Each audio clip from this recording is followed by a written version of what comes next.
மாபெரும் சபைகளில் நீ நடந்தால் உனக்கு மாலைகள் விழ வேண்டும். ஒரு மாற்று குறையாத மன்னவன் இவன் என்று போற்றி புகழ வேண்டும். மாபெரும் சபைகளில் நீ நடந்தால் உனக்கு மாலைகள் விழ வேண்டும். ஒரு மாற்று குறையாத மன்னவன் இவன் என்று போற்றி புகழ வேண்டும்.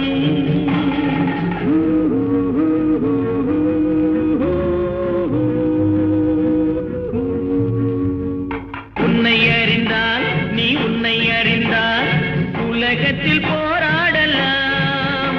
உயர்ந்தாலும் தாழ்ந்தாலும் தலை வணங்காமல் நீ வாழ